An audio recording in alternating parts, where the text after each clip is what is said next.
Hello दोस्तों, कैसे हो आप लोग। तो आज की इस वीडियो में हम आपको बताएंगे हकल्स रूल क्या होता है।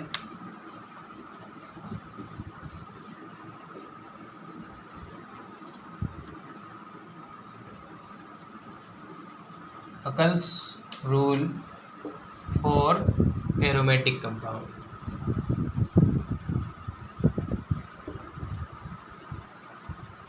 कंपाउंड जो कि POC second unit first B pharma third semester का टॉपिक है। हकल्स एक जर्मन साइंटिस्ट थे। इन्होंने ऑर्गेनिक कंपाउंड की एरोमेटिसिटी को डिटरमाइन करने के लिए एक रूल दिया था जिसको हम हकल्स रूल के नाम से जानते हैं। इन्होंने बताया था कि अगर कोई कंपाउंड एरोमेटिक है तो उसकी कुछ शर्तें होनी चाहिए। वो शर्तें क्या क्या हैं मैं आपको बता रहा हूँ। पहली शर्त इन्होंने बताया कि अगर कोई कंपाउंड एरोमेटिक है तो वो साइक्लिक होना चाहिए। इन्होंने बताया अगर कोई कंपाउंड एरोमेटिक है तो वो साइक्लिक होना चाहिए। कंपाउंड शुड बी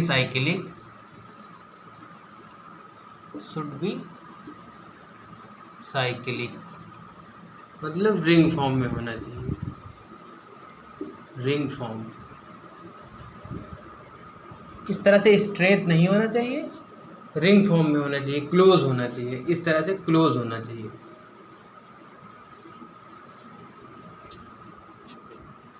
इस तरह से स्ट्रेट नहीं होना चाहिए या फिर ओपन ना होना चाहिए, रिंग फॉर्म में होना चाहिए, क्लोज होना चाहिए। और दूसरी शर्त उन्होंने बताया कि अगर कोई कंपाउंड एरोमेटिक है तो वो 4n+2 बराबर पाई इलेक्ट्रॉन इस इक्वेशन को फॉलो करना चाहिए, जहाँ n बराबर वेयर n बराबर 1, 2, 3, 4, 5 कुछ भी हो सकता है डॉट डॉट। अब अगर n बराबर 1 रखा जाए तो 4 गुणे एक प्लस 2 बराबर पाई इलेक्ट्रॉन। 4 एकम 4 प्लस 2 बराबर पाई इलेक्ट्रॉन।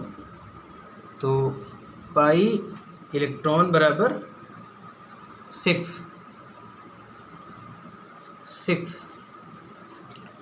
तो अगर किसी कंपाउंड में 6 पाई इलेक्ट्रॉन है मतलब वो ऑर्गेनिक कंपाउंड है। तो इसमें रख के देखा जाए 1, 2, 3, 4, 5, 6 इसमें पाई इलेक्ट्रॉन है मतलब ये ऑर्गेनिक कंपाउंड है। ऑर्गेनिक कंपाउंड ये है तो कौन सा है? बेंजीन। ये क्या है? बेंजीन। अब उन्होंने तीसरा पॉइंट बताया है, तीसरी शर्त बताई कि अगर कोई कंपाउंड, इसको हम मिटा लेते रहे, कि अगर कोई कंपाउंड एरोमेटिक है तो वो प्लेन होना चाहिए, फ्लैट होना चाहिए, ना कि टेट्राहाइड्रल स्ट्रक्चर में होना चाहिए। तीसरी शर्त उन्होंने बताया कि अगर कोई कंपाउंड एरोमेटिक है तो वो प्लेन होना चाहिए, ना कि टेट्राहाइड्रल स्ट्रक्चर में। कंपाउंड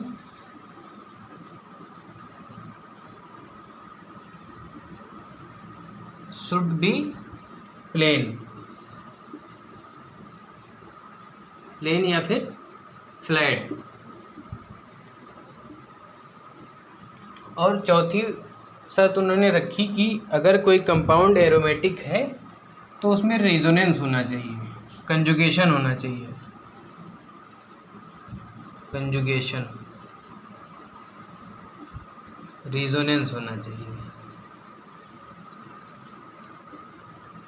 रेजोनेंस की अगर हम बात करें तो इसको हम मिटा दें, फिर आपको रेजोनेंस बताते हैं।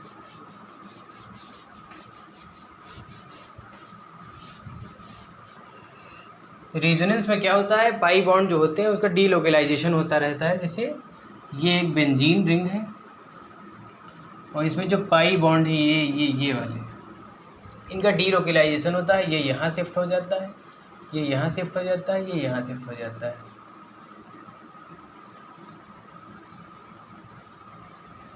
ये यहाँ शिफ्ट हो गया, ये यहाँ शिफ्ट हो गया, ये यहाँ शिफ्ट हो गया। फिर अगर इसको आगे देखा जाए तो ये यहाँ शिफ्ट हो जाएगा, ये यहाँ, और ये यहाँ शिफ्ट हो जाएगा। मतलब वही सेम वो आ जाएगी, ये यहाँ हो गया, ये यहाँ हो गया, ये यहाँ हो गया, जिस तरह से हो गया। मतलब ये हो गया इसका रिजोनेंस या डीलोकलाइजेशन। डीलोकलाइजेशन या रिजोनेंस का मतलब होता है पाई बॉन्ड का शिफ्टिंग होना। तो हकल्स रूल ने 4 शर्तें बताई। उन्होंने बताया कि सबसे पहली बात कंपाउंड साइक्लिक होना चाहिए। दूसरी बात उन्होंने बताया कि कंपाउंड 4n+2 पाई, 4n+2 बराबर पाई, इस इक्वेशन को फॉलो करना चाहिए। वेयर n बराबर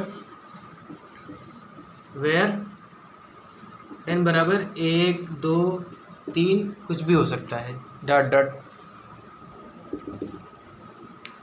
और चौथी शर्त उन्होंने बताया कंपाउंड शुड बी फ्लैट होना चाहिए, ये प्लेन होना चाहिए। और पांचवी शर्त और चौथी शर्त उन्होंने बताई कंजुगेशन होना चाहिए, कंपाउंड में कंजुगेशन होना चाहिए। तो यहीं तक हमारी वीडियो समाप्त होती है और मिलते हैं आपको नेक्स्ट वीडियो में केमिकल रिएक्शन ऑफ बेंजीन।